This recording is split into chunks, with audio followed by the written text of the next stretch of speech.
जय शिवराय मित्रांनो, राज्यातील वातावरण हे पुन्हा बदलणार आहे। या संदर्भात तुम्हाला याच्या अगोदर सुद्धा आपण पूर्वकल्पना दिलेली आहे आणि आज पाहिलं आपण स्थानिक वातावरणाचा जो काही पाऊस आहे तो अमरावती जिल्ह्याच्या काही मोजक्या भागांमध्ये झालाय। पण या वातावरणाच्याही पेक्षा पुढचं पुन्हा स्थानिक वातावरण हे जे आहे ते 5 मे पासून ते काही ठिकाणी 11 मे पर्यंत स्थानिक भाग घेत चालणार आहे। तर सुरुवात करूयात आपण नागपूरपासनं। नागपूरला 5 आणि 6 तारखेला स्थानिक वातावरणाची भीती आहे। त्यामध्ये गोंदिया, भंडारा, चंद्रपूर, यवतमाळचा पूर्वेकडील भाग व्याप्ती खूप कमी आहे। 10-5 कानेकोपरे तो घेण्याचा अंदाज आहे।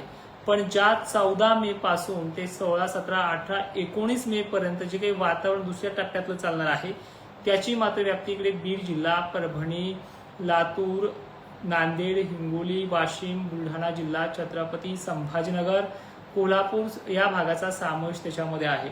नाशिक बाबत, धुळे बाबत अजूनही भूमिका तटस्थच राहील, कारण की या भागामध्ये वाऱ्यामुळे ते वातावरण टिकेल याची शक्यता नाहीये। तर वातावरण मात्र इथे ते सुद्धा त्या काळातलं बनेल, पण व्याप्तीचा विषय तिथे कमी अधिक प्रमाणात बनतोय। मराठवाड्याची आणि विदर्भाची व्याप्ती 35% एवढी आहे। मित्रांनो, व्हिडिओला सुरुवात करण्या अगोदर काही महत्त्वाचं देखील सांगायचं बाकी आहे की उद्या आपण परभणी जिल्ह्यातील मानवत तालुक्यातील गजानन ॲग्रो एजन्सीज 11 वाजता इथे 3 तारखेला 3 मेला मी तिथे येतो आहे। एक शेतकरी मेळावा सुद्धा आपला यवतमाळला दाभ्यामध्ये होणार आहे। तर उद्याचीच 3 तारीख 3 मेला संध्याकाळी 7 वाजता दाभा इथे हा कार्यक्रम होणार आहे। आजूबाजूच्या शेतकऱ्यांना भेटू शकतो आणि मानवतला 11 वाजता सकाळी आपण तिथे येऊयात 3 मेला मानवतला। आणि तिथला पत्ता आहे गजानन ॲग्रो एजन्सीज आणि संध्याकाळी 7चा जो पत्ता आहे तो मानवत नावाच्या एका कृषी केंद्राचा आहे। ठीक आहे, तर त्याचं पूर्ण डिटेल तुम्हाला पाठवण्याचा प्रयत्न करतो अर्ध्या मिनिटामध्ये, 1 मिनिटामध्ये तुम्हाला देऊन टाकतो तो। तर तो जो पत्ता आहे गजानन ॲग्रो एजन्सीज तुम्हाला समजलंय सकाळच्या 11 वाजता। तर दुसरा जो काही संध्याकाळचा साडेसंध्याकाळचा टाइम आहे लुणावत ॲग्रो एजन्सीज रविवारी 3 तारखेला संध्याकाळी 7 वाजता दाभ्या इथे कार्यक्रम असणार आहे। आणि मान्सूनच्या रिपोर्ट बद्दल अजूनही सविस्तर सांगण्याचा प्रयत्न तिथे आपण करणार आहोत। तर बघा हा आठवडा कसा जाईल। 5 आणि 6 तारखेचा जो काही वातावरणाचा परिणाम आहे तो नागपूर, चंद्रपूर, गोंदिया, भंडारा या भागाचा समावेश आहे, कारण की छत्तीसगड वगैरे भागांमध्ये या परिणाम होऊ शकतो। आणि सगळ्यात महत्त्वाचं सध्या वारं जे सुटलेलं आहे ह्या वाऱ्यामुळे आभाळ निघणार आहे आणि हे वारं पश्चिम पूर्व असल्यामुळे पश्चिमेकडील पूर्ण बाष्प जे आहे या पूर्वेकडील भागांमध्ये स्थानिक वातावरण घडवून आणू शकतं। हे बद्दल तुम्हाला मी मागे पण सांगितलं होतं। आणि हे वातावरण हे वारं अजून 3 दिवस कायम असेल, म्हणजे 5 तारखेपर्यंत पश्चिम महाराष्ट्रासह मराठवाड्यातला वाऱ्यात जोर कायम आहे। त्यानंतर वातावरण हे स्थिरावून आणलेलं बाष्प इथे घेऊन येईल आणि ह्या बाष्पामुळे ह्या वाऱ्यामुळे कमीत कमी उष्माघात जो आहे दिवसाचा थोडी गरमी झाडाखाली थांबल्याची ती कमी झालेली आहे। ती फायदा आपल्याला 4-5 तारखेपर्यंत राहील। पुन्हा गरमी, पुन्हा उष्णता ही 4-5 तारखेनंतर वाढणार आहे, हे तुम्हाला ऑलरेडी सांगितलं होतं।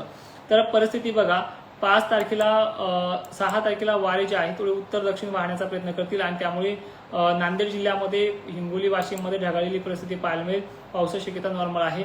7 तारखेलाचा नागपूर वगैरे गडचिरोली, चंद्रपूर या जंगल एरियामध्ये हा पाऊस असेल। 8 तारखेला नाशिक ते धुळे परिसरामध्ये स्थानिक वातावरणाची किरकोळ भीती वाटते, जास्त काही मोठा दाख नाही। वीटभट्टी उत्पादकांना थोडा मात्र सतर्क राहण्याचा अंदाज 8 तारखेपासून पुढे आहे। झाकायचं पाकायचं काम तुम्ही करू शकता। कोल्हापूर पासून ते चक्क मराठवाड्यामध्ये वातावरण हे शांत होऊन स्थानिक वातावरणाचा पाऊस 8 आणि 9 तारखेला ऍक्टिव्ह होऊन जाईल। 11 पर्यंत प्रवाह आहे, 12-13 तारखेपर्यंतही चालू शकतं। आणि दुसरं महत्त्वाचं म्हणजे 14 आणि 15 मेला दुसरी जी ऍक्टिव्हिटी आहे ती थोडी मोठी आहे।